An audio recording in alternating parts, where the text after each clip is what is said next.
இந்த வீடியோல ஈக்விலிபிரியம் சாப்டர்லேருந்து நமக்கு வந்து ஒரு இன்ட்ரெஸ்டிங்கான கொஸ்டின் தான் நம்ம வந்து பார்க்க போகிறோம். ஸோ இங்கே என்ன கொடுத்துருக்காங்க அப்படின்னு பார்த்தீங்கன்னா, the ionization constant of வந்து அசிட்டிக் ஆசிட் கொடுத்துருக்காங்க. ஓகேவா? அசிட்டிக் ஆசிட் வந்து நமக்கு வந்து ஒரு ஆசிட், அதோட அயனைசேஷன் கான்ஸ்டன்ட்டை நம்ம ஆசிட் டிசோசியேஷன் கான்ஸ்டன்ட் கேன்னு கூட நம்ம வந்து சொல்லலாம். ஓகே, ஸோ வந்து பார்த்தீங்கன்னா கேஏ வேல்யூ வந்து கொடுத்துருக்காங்க. Calculate the degree of dissociation of acetic acid. அப்போ டிகிரி ஆஃப் டிசோசியேஷன் நமக்கு என்னது ஆல்ஃபா வேல்யூ வந்து நமக்கு வந்து கேட்டுக்கிறாங்க. அதோட கான்சன்ட்ரேஷன் 0.05 மோல் சொல்யூஷன். அப்புறம் calculate the concentration of the acetate ion இந்த சொல்யூஷன் அண்ட் இட்ஸ் pH நமக்கு கேட்டுக்கிறாங்க. ஓகே, நமக்கு வந்து 3 இன்ஃபர்மேஷன் இதுல நமக்கு வந்து கேட்டுக்கிறாங்க. டிகிரி ஆஃப் டிசோசியேஷன் கேட்டுக்கிறாங்க, அப்புறம் கான்சன்ட்ரேஷன் ஆஃப் அசிட்டேட் அயான், அப்புறம் pH ஓட வேல்யூ நமக்கு கேட்டுக்கிறாங்க. 3 இது கேட்டுக்கிறாங்க. ஃபர்ஸ்ட் நமக்கு வந்து அசிட்டிக் ஆசிட் நமக்கு வந்து எப்படி டிசோசியேட் ஆகும்? CH3COH இதான் நமக்கு வந்து அசிட்டிக் ஆசிட் இல்லையா? அப்போ அசிட்டிக் ஆசிட் வந்து நமக்கு வந்து எப்படி டிசோசியேட் ஆகும்? CH3COO minus. Okay, COO minus plus நமக்கு என்ன H ப்ளஸ் நமக்கு வந்து டிசோசியேட் ஆகுது. Okay, is it correct? அப்போ இதோட KA வேல்யூ வந்து கொடுத்துருக்காங்க. அப்போ இனிஷியலாக இதோட கான்சன்ட்ரேஷன் நமக்கு எடுத்துருக்காங்க 0.05 மோல் எடுத்துருக்காங்க. அப்போ நமக்கு ஈக்குவலிபிரியம் அட்டைன் ஆகும்போது சம் அமௌண்ட் வந்து நமக்கு வந்து டிக்ரீஸ் ஆயிருக்கும். இங்கே நமக்கு டிகிரி ஆஃப் டிசோசியேஷன் கேட்டிருக்கனால எவ்வளோ நமக்கு டிசோசியேட் ஆகும் பார்த்தீங்கன்னா சி ஆல்ஃபா வந்து நமக்கு வந்து இருக்கும். சப்போஸ் நமக்கு ஆல்ஃபா டிகிரி ஆஃப் டிசோசியேஷனை பற்றி அவங்க கேட்கல அப்படின்னா நம்ம எக்ஸ்ன்னு கூட நம்ம வந்து எடுத்துக்கலாம். ஓகே, ஆனால் இங்கே டிகிரி ஆஃப் டிசோசியேஷன் கேட்டாங்கன்னா நம்ம ஆல்ஃபா வந்து யூஸ் பண்ணணும். ஆல்ஃபான்றது என்னன்னு பார்த்தீங்கன்னா சி ஆல்ஃபா. ஓகே, அப்போ நமக்கு இது வந்து எவ்வளோ ஃபார்ம் ஆயிருக்கும்? சி ஆல்ஃபா வந்து நமக்கு வந்து ஃபார்ம் ஆயிருக்கும். இதுவும் நமக்கு வந்து சி ஆல்ஃபா வந்து ஃபார்ம் ஆயிருக்கும். அப்போ இந்த இன்ஃபர்மேஷன் வச்சு கேஏவோட வேல்யூ யூஸ் பண்ணி நம்ம வந்து அசிட்டேட்டோட கான்சன்ட்ரேஷன் வந்து நம்ம வந்து கண்டுபிடிக்கலாம். ஓகே, இப்போ ஃபர்ஸ்ட் ஃபார் கேஏக்கு நமக்கு என்ன formula? K a which is equal to அசிட்டேட்டோட கான்சன்ட்ரேஷன் CH3COO மைனஸ் இன்ட்டு வந்து பார்த்தீங்கன்னா நம்ம வந்து H ப்ளஸோட கான்சன்ட்ரேஷன் டிவைட் பை அசிட்டிக் ஆசிடோட கான்சன்ட்ரேஷன் CH3COOH அசிட்டிக் ஆசிடோட கான்சன்ட்ரேஷன். Is it correct? அப்போ அந்த வேல்யூவை நீங்கள் சப்ஸ்டிட் பண்ணுங்க. அசிட்டேட் ஆயின்ற கான்சன்ட்ரேஷன் எவ்வளவு? C alpha. இங்கே நமக்கு வந்து ஹைட்ரஜன் நம்ம என்னன்னு பார்த்தீங்கன்னா சி ஆல்ஃபா வந்து நமக்கு வந்து வருது. டிவைடட் பை இங்கே நமக்கு என்னன்னா 0.05 மைனஸ் வந்து நமக்கு என்ன சி ஆல்ஃபா வந்து நமக்கு வந்து வருது. சரி கரெக்ட்? அப்போ உங்கள் சின்றது வந்து நமக்கு என்னது கான்சன்ட்ரேஷன். அப்போ கான்சன்ட்ரேஷனோட வேல்யூ நமக்கு வந்து சப்ஸ்டிட் பண்ணுவோமா? இங்கே நமக்கு என்ன கேயோட வேல்யூ எவ்வளவு? 1.74 into 10 to the power of -5. அப்போ நம்ம ஓவரால் நம்ம எப்படி எழுதலாம்? 1.74 into 10 to the power of -5. இங்கே சின்றது என்னது கான்சன்ட்ரேஷன். Is it correct? அப்போ என்னன்னா 0.05 தான் கான்சன்ட்ரேஷன். த ஹோல் பவர் 2 இன்ட்டு நமக்கு என்ன ஆல்ஃபா பவர் 2 வந்து வரும். டிவைட் பை இங்கே 0.05. ஓகே, ஸோ மைனஸ் என்ன வரும்னா 0.05 மைனஸ் நமக்கு வந்து ஆல்ஃபா வந்து வருது. அப்போ which is equal to 0.05 the whole power 2 into alpha power 2 divide by 0.05 வந்து இங்கே காமனாக இருக்குது. அப்போ 0.05 நீங்கள் காமனாக வெளியே எடுத்துட்டீங்கன்னா இங்கே நமக்கு என்ன வரும்? 1 மைனஸ் ஆல்ஃபா வந்து நமக்கு வந்து வரும். Is it correct? அப்போ நம்ம என்ன பண்ணலாம்? அந்த 0.05யும் ஒரு 0.05 நம்ம கேன்சல் பண்ணிட்டா நமக்கு 0.05 alpha power 2 divide by 1 minus alpha வந்து வரும். This is the Ka value. Okay, so நீங்கள் இந்த வேல்யூ இப்போ நெக்ஸ்ட் என்ன பண்ணலாம்? 1.74 into 10 to the power of -5 வந்து இருக்குது. அப்போ இந்த வேல்யூ நீங்கள் அப்படியே சப்ஸ்டிட் பண்ணி நீங்கள் ஆல்ஃபா வேல்யூ வந்து கண்டுபிடிச்சிங்கன்னா உங்களுக்கு வந்து ஒரு குவாட்ரட்டிக் ஈக்குவேஷன் நமக்கு வந்து வரும். அப்போ அந்த குவாட்ரட்டிக் ஈக்குவேஷன் வந்து நமக்கு வந்துச்சுன்னா அதை சால்வ் பண்ணது நமக்கு கொஞ்சம் காம்ப்ளிகேட்டடாக இருக்கும். அதுக்கப்புறம் நம்ம என்ன பண்ணலாம்னு பார்த்தீங்கன்னா இங்கே கேயோட வேல்யூ நமக்கு என்ன இருக்குது? 1.74 into 10 to the power of -5 வந்து இருக்குது.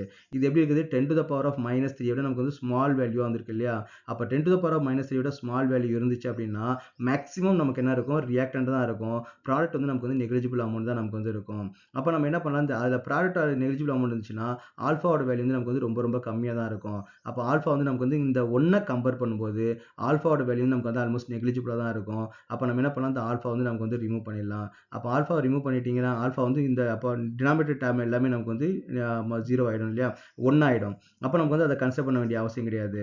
அப்போ நமக்கு என்ன வரும்? Alpha square which is equal to 1.74 into 10 to the power of -5 divided by 5 into 10 to the power of -2 வந்து நமக்கு வந்து வரும். Is it correct? அப்போ இது நமக்கு வந்து டிவைட் பண்ண நமக்கு என்ன வரும்? 1.74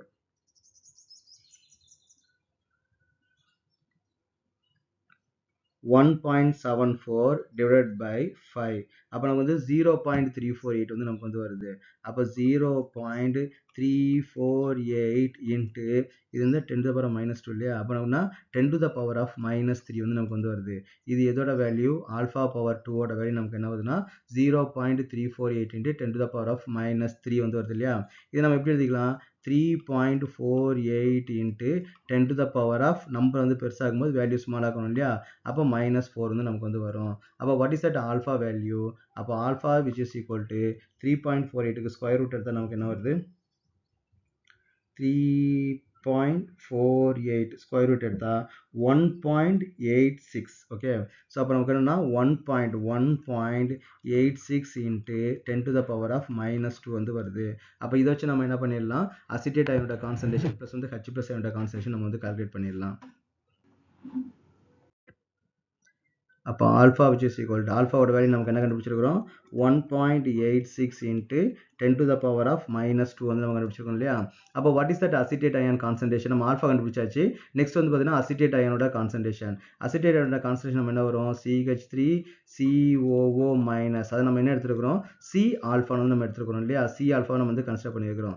Cன்றது என்னது? அதோட concentration 0.05 into 1.86 into 10 to the power of -2. அப்போ which is equal to 0.05 into 1.86 which is equal to 9.3 எடுத்துப்போமா? அப்போ 9.3 into இங்கே ஒரு 10 to the power of -2 இருக்குது, இங்கே 10 to the power of -2 வந்து வருது, இங்கே ஆல்ரெடி இன்னொரு 10 to the power of -2 வந்து இருக்குது. அது ரெண்டையும் நம்ம மல்டி பண்ணால் 9.3 into 10 to the power of -4 வந்து நமக்கு வந்து வருது. அப்போ this is the acetate ion ஓட concentration. அப்போ what is the H+ ion ஓட concentration? அப்போ H+ ஓட concentration நமக்கு என்னது? C ஆல்ஃபா தான் இல்லையா? அப்போ H+ ஓட concentration நமக்கு என்ன தான் வரும்னு பார்த்தீங்கன்னா 9.3 into 10 to the power of -4 வந்து நமக்கு வந்து வருது. அப்போ what is the pH value? pH value which is equal to minus log of H+ ion இல்லையா?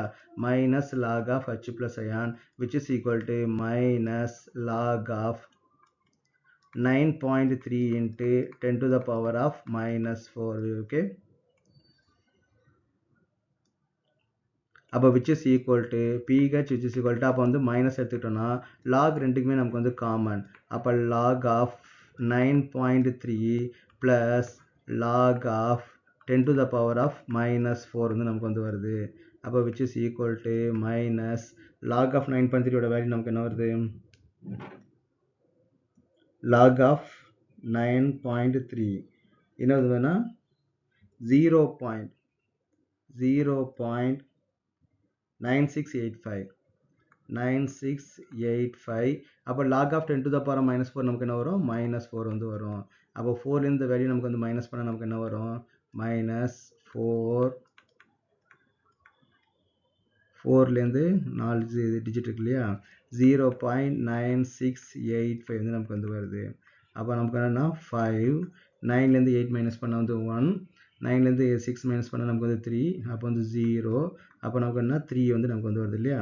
ஆமாம் 3. அப்போ நமக்கு -3.0315.